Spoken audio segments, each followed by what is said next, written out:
कहते हैं ना, जो बादल गरजते हैं वो बरसते नहीं हैं। चाइना के रक्षा मंत्री ने धमकी दिया और धमकी देते रह गए। नाटो प्लस और कहीं ना कहीं भारत को भी। पर इधर भारत ने 14 देशों के साथ मिलकर चाइना का खुट्टा ही उखाड़ फेंका है। जानेंगे 14 देशों ने मिलकर कैसे चाइना के पूरे प्रभुत्व को चुनौती दे दी है और चाइना की रीढ़ की हड्डी ही तोड़ दी है। जियोपॉलिटिक्स में धमाल मचा हुआ है। आइए जानते हैं इन खबरों को विस्तार से। चाइना अपनी मनमानी साउथ चाइना सी से लेकर हिंद महासागर क्षेत्र में करता आया है और ये चीज किसी से छिपी हुई नहीं है। अब इस आक्रमणकारी रवैये का जवाब देने का वक्त आ गया है और इसके लिए कई संगठन बन रहे हैं, जैसे क्वाड बन रहा है और नाटो प्लस में भारत की एंट्री को लेकर भी बातचीत चल रही है। अमेरिका ने सीधे सीधे भारत को प्रस्ताव दे दिया कि आप आइए और हमारे यहाँ नाटो प्लस को ज्वाइन कीजिए। हालांकि भारत ने अभी तक उसका कोई उत्तर नहीं दिया है,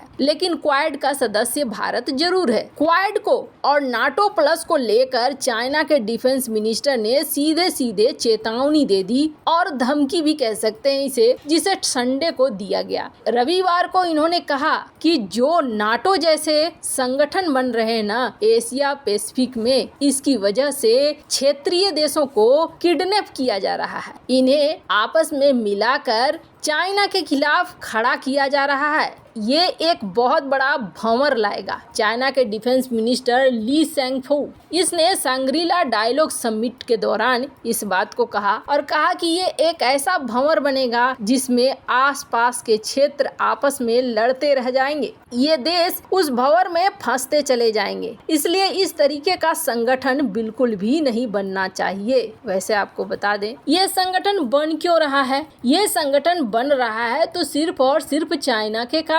चाइना के डिफेंस मिनिस्टर का ये बयान, जिसमें वो गलती खुद कर रहे हैं लेकिन दोष दुनिया को दे रहे हैं। जहां एक तरफ ये सब कुछ हो रहा है तो वहीं दूसरी तरफ भारत ने भी इसका बढ़िया वाला जवाब दिया है। ये जो स्क्रीन पर कुछ तस्वीरें देख रहे हैं ना, इन तस्वीरों ने धमाल मचा कर रख दिया है। सबसे पहले तो आप ये देखिए कि किस तरीके से चाइना की इकोनॉमी और 13 देशों की इकोनॉमी एक दूसरे के साथ जुड़ी हुई है। इसे जब आप समझेंगे तो आपको समझ में आ जाएगा कि किस तरीके से चाइना के पैरों तले जमीन खींच लिया है भारत और अमेरिका ने। चाइना जिसके साथ वियतनाम का व्यापार चलता है, साउथ कोरिया का, भारत का, थाईलैंड का, मलेशिया का, सिंगापुर का, इंडोनेशिया का, ऑस्ट्रेलिया का, ब्रुनई का, न्यूजीलैंड का, फिलीपींस, जापान, इसके अलावे अमेरिका। अब इस व्यापार में जरा सा ध्यान दीजिए, ये 2020 का डेटा है, किसी का 2019 का डेटा है, किसी का 2021 का। वियतनाम का 2021 का व्यापार है कितने का? 165.8 बिलियन डॉलर का। तो वहीं साउथ कोरिया 241 बिलियन डॉलर, जबकि इनका जो जीडीपी है ना, जीडीपी है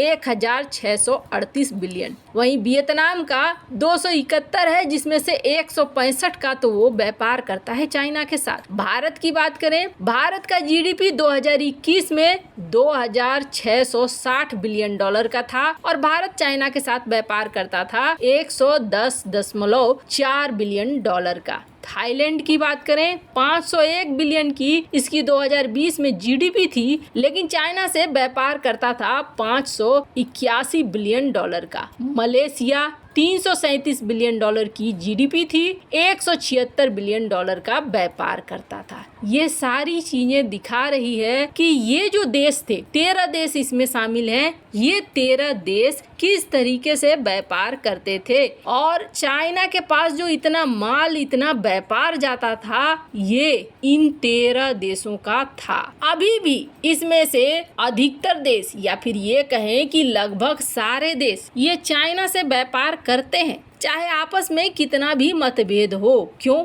क्योंकि कारण है। कारण ये है कि चाइना ने शुरुआती दौर में बड़े लुभावने तरीके से इन देशों को अपने कब्जे में लिया। लुभावने तरीके से इन्हें कई सारे ऐसे ऑफर दिए जिसके बाद ये चाइना के साथ व्यापार करने लगे। और जब कोई व्यापार होता है ना, तो एक सप्लाई चेन बन जाता है, एक रूटीन बन जाता है, सारी चीज़ें तय हो जाती है। हाँ, इस तरीके से व्यापार होगा, यहाँ से जहाज जाएगा, ये हमारे नियम हो गए, ये हमारे कानून होंगे, और ऐसे हमारा जहाज पर से माल उतर कर नीचे आएगा। आप देख सकते हैं स्क्रीन पर ये ग्राफ, चाइना की जीडीपी कैसे बढ़ती है 1978 और 1978 के बाद ये जो ग्राफ है आप इसे कम होते हुए नहीं देख रहे हैं, ऊंचाई छूते हुए। ये तो सिर्फ 2012 तक का आंकड़ा है। कितनी रफ्तार से चाइना की इकोनॉमी बदलती है, और इस चाइना की इकोनॉमी को बदलने में सबसे बड़े सहायक देश रहे ये 13 के 13 देश। इन्होंने खूब व्यापार किया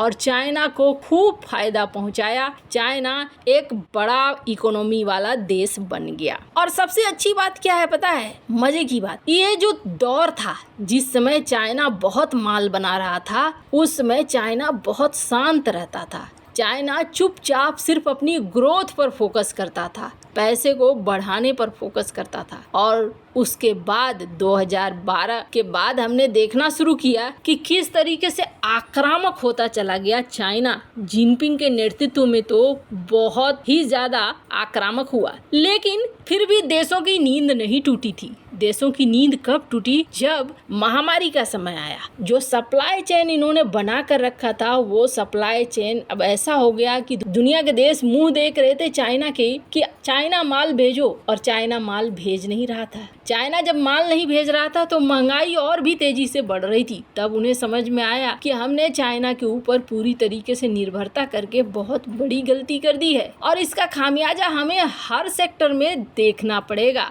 चाइना अगर हमें माल नहीं देता है तो हमारे देश के अंदर अफरा तफरी मच जाएगी। ये चीजें महामारी काल में ही देखने को मिलने लगी। उसके बाद तो चाइना का जो आक्रामक रवैया था, वो रवैया भी देशों के सामने आने लगा। अब इतने ताकतवर चाइना को, जो पैसे से बहुत ताकतवर हो गया है, इसे एकदम से तुरंत से तोड़ना संभव नहीं है। तुरंत से तोड़ने में बहुत सारी चीजें होंगी। हो सकता है कि तुरंत से ये टूटे भी ना, तो इस पर अगर वार करना है तो चारों तरफ से वार करना है। और ये जो मैप है, ये मैप ही उसके लिए सबसे बड़ा काल है, क्योंकि हाल ही में इन 13 देशों ने एक बैठक की है, और इस बैठक में इन 13 देशों ने एक बड़ा फैसला किया है कि ये देश अपने लिए बनाएंगे सप्लाई चेन, और इसमें चाइना को बाहर कर दिया गया है। चाइना नहीं बल्कि भारत, अमेरिका, जापान और 11 और देश मिलकर एक अलग से सप्लाई चेन बनाएंगे, जिसमें ये एक दूसरे के साथ एक दूसरे का प्रोडक्शन बढ़ाने का, एक दूसरे में व्यापार बढ़ाने का, एक दूसरे की शिपमेंट बढ़ाने की, मतलब चाइना को अलग थलग करके